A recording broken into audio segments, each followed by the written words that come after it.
Hey everyone, I hope you're having an amazing and a queen blunder-free week so far. Today we're going to be talking about middle game plans, which are one of the most difficult things to learn because there isn't just a simple checklist of what you should and you should not do. But today I have a viewer's game which we can learn from, and I've come up with 4 ways that you can work on improving your middle game play.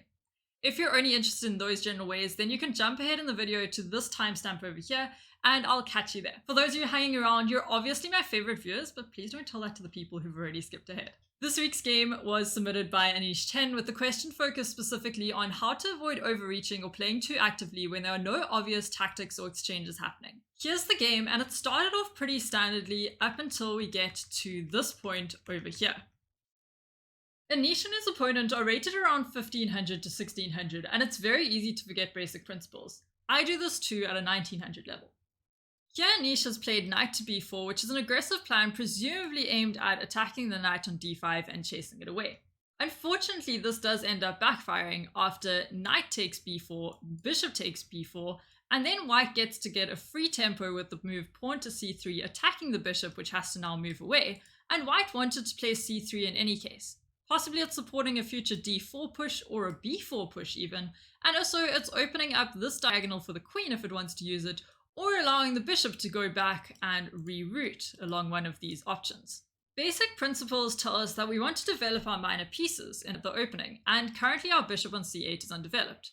So if we go back to our principles, it's quite easy to find a move like bishop to e6, which avoids knight to b4 and all of the complications that come along with it.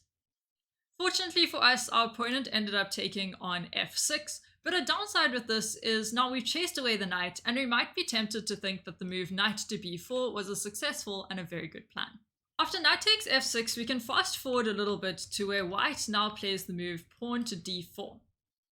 What you should know over here is that we don't want to capture this pawn at all, because that allows white to capture back, and white then has 2 pawns in the center compared to our 1 pawn that we have in the center, and usually it's better to have more pawns in the center. So if we'd known that, wouldn't have captured. Here Anish did. Unfortunately though, the opponent didn't realize that they want to capture back with the pawn, and they captured with the knight. Maybe they were hoping that we take over here and then they get their strong pawn center. So now Anish went for knight to e5, which it's not developing the piece yet, but it's putting the knight maybe on a central square, attacking the bishop, so it's going for the more aggressive moves. The bishop moved back, and then we head out at the knight with c5, which is a 1-move attack on the knight. Presumably they'll see it and move it away, but a disadvantage over here is that it creates what we call a backwards pawn. It can't be pushed forward at all, and it is on an open foul, and if we get to an endgame, that's going to cause us quite a few hassles. So it's an aggressive move that doesn't end up doing good things for our position. The knight retreated because our opponent noticed that it was attacked, and then Anish, I presume, went for what was going to be a kingside attack by putting the queen on the aggressive g5 square. Now another principle to know is when your attacks are going to work out when it's a kingside attack, and here we don't actually have that many pieces contributing to the attack. The bishop may be able to jump in and do some damage, maybe the knight as well, but white has quite a few defenders of their own and should be able to avoid any attack. A bigger immediate problem though is that this gives a fork to our opponent, pawn to f4, and our queen and our knight are being attacked, and unfortunately now we are just dropping a piece. After moving the queen to safety, the game did last for another 40 or so moves, but our opponent played really well and kept the pressure up and was able to convert the full point. Now I've pointed out the mistakes here not to criticize Anish, who I think played really well against a higher rated opponent, but to illustrate how much we might miss in our games. Looking at this game, a lot of 1600 rated players would say, oh, well this game went wrong for black when he blundered the fork. He obviously needs to work on his tactics. But as you saw, there were a whole lot of minor mistakes that happened before the fork, and someone rated even higher than me would see even more mistakes that I wasn't able to spot. What tends to happen in chess is that, especially when we're playing against higher rated opponents, there are a series of normal looking but inaccurate moves that we play, and those end up preceding a big blunder. But when we analyze the game ourselves, we misidentify what went wrong, thinking that we missed a mating threat or we missed some simple tactic. And this happens no matter what rating you are, unless you have perfect chess knowledge. Even grandmasters will look back at games they played when they were still really strong players and be able to identify mistakes that they didn't previously pick up on. The issue then is, how do we fix these mistakes if we can't even identify them ourselves? And most of the time you won't be able to identify them, because if you knew the principle in the first place, you wouldn't have made the mistake. A coach or a high rated player, of course, is someone who can explain things simply to us, and that's great. But if you don't have someone like this, here are the 4 ways you can improve your chess knowledge yourself. You'll then be able to look back at your past games and see mistakes that you didn't even realize that you were busy making. Before we jump into the 4 methods, it would be great if you give the video a like to help it spread to more people, and let me know in the comments what you find trickiest about the middle game. The first thing you can do is work on your openings. And by this I don't mean memorizing moves or just learning new openings. But when you're 1500, you probably have some sort of opening repertoire, and you should double down on your primary openings, so don't play e4, d4, and c4 as white, pick one of them. And you should spend your study time trying to understand and learn the plans that exist in your opening and what you're trying to achieve with each opening. This can be achieved by going through well-written books or videos about the specific opening that you play or want to play, and by looking at high-level games that have been played in the past. You can see what sort of positions they reach in those high-level games, what general plans keep on occurring, and what seem to work or not work out. The reason here that I say you want to look at high-level games is that you don't want to find plans that only worked or didn't work because there was a massive blunder from one side.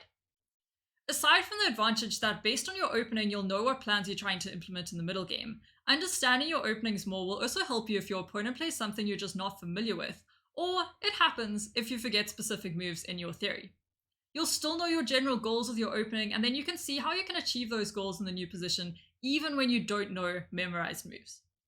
Whereas if you just memorized a bunch of lines, you're back to having absolutely no clue what to do in the middle game if you or your opponent don't play along the lines that you've memorized, or when you sometimes run out of the line that you memorized and now you're in unfamiliar territory. The second thing you can do is brush up on your endgames.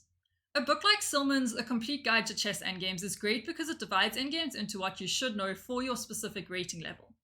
You can, or it's advised that you study up to one rating category above your current level, and this will help your planning in 2 ways. Firstly, you'll have more confidence that things will be alright in an endgame, so you won't have as much of an urge to overreach in order to get a decisive result in the middle game. And secondly, when you have a better understanding of what you need to do to have a good endgame, you'll have a better idea in the middle game about what you should be trying to do. What pawn structures are good for you, what trades benefit you, what are you trying to achieve? And this will help you come up with a better long-term plan in your chess games. Now, this video is about middle game plans, but so far I've only suggested that you work on your openings and your endgames. So it should come as no surprise that my next suggestion is to actually work on your middle game principles. But how do you do this? What you should do is pick a book or a video series, although I'll focus here on books, that isn't focused on openings, tactics, or endgames. Do a little bit of research to check it's appropriate for your level, because if it's too easy, you're probably wasting your time, you know everything already. But if it's too difficult, you have gaps in your knowledge that will prevent you from learning beneficially from the book, and it may even harm your chess. It'll also probably just be a really frustrating exercise, and you'll end up giving up. The book could be on a specific topic like pawn structures, or it could be more general like logical chess move by move, which looks at a collection of games. The topic itself isn't as important as reading and understanding the books and actually trying to implement this knowledge in your games and reviewing your past games to see if you can find instances where you didn't previously understand the concept. The best chess book is one that you actively and actually read, so don't fall into the trap of spending months and months searching for the perfect book or books and buying a couple of books that are highly recommended but just sit on your shelf at home collecting dust. You should also shy away from clickbaity books that say things like gain 600 elo in under a month, or this one chess rule will increase your rating. If it sounds too easy or too good to be true, it probably is. And the same goes for books or videos that promise that their opening cannot be defeated. If that was the case, all grandmasters would be playing that exact opening, so keep that in mind when looking for study material for openings as well, if you're focusing on point number 1. Now, I know this sounds like a lot, and it is. Chess improvement unfortunately isn't an overnight process, and you can't just work on one of the things I've suggested so far and expect to suddenly gain chess enlightenment overnight. A lot of us have jobs, we have school, or other things, meaning that we can't work on our chess full time. But even if you just study 2 hours of chess a week for a year, by the end of the year you'll have done over 4 solid days worth of study. And that's pretty impressive and should have led to some improvement over that time.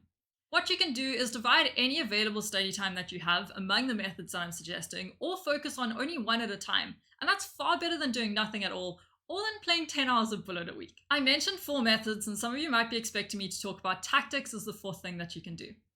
I'm assuming here though that to get to your current level of chess, you've been working on your tactics all along, and this is something that you should carry on doing while you incorporate the other methods I've mentioned into your chess study routine. Always do tactics no matter what your level and no matter what else you're busy studying. The 4th thing therefore is different to tactics, and it isn't really a standalone suggestion.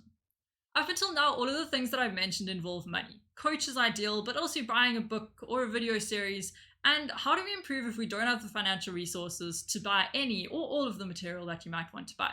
Fortunately, we do live in a day and age where there are vast quantities of free online resources. There's a lot of instructive content on YouTube, and there are chess blogs, chess websites, and many sites have access to free study resources. Even sites with paid membership options like chess.com have the option to do a free lesson per week. You just need to make sure that you're spending your study time well. Instead of just binging videos, lessons, or tactics, try focus on absorbing and implementing what you're learning. Quality is so much more important than quantity over here. You can take notes, you can rewatch and redo lessons, you can make sure that you actually solve any problems that are presented, maybe set it up on an analysis board, and look out for what you've learned in your own games. These are just some of the ways to make sure that you're getting the most value out of your study time and to make sure that you're not being overloaded with information. And speaking about information overload, I've given you a lot of information so far in this video, so I think it's time we wrap it up, and you can go watch this video, which is just some mindless and non-educational chess content. Thank you very much for watching, and happy chessing!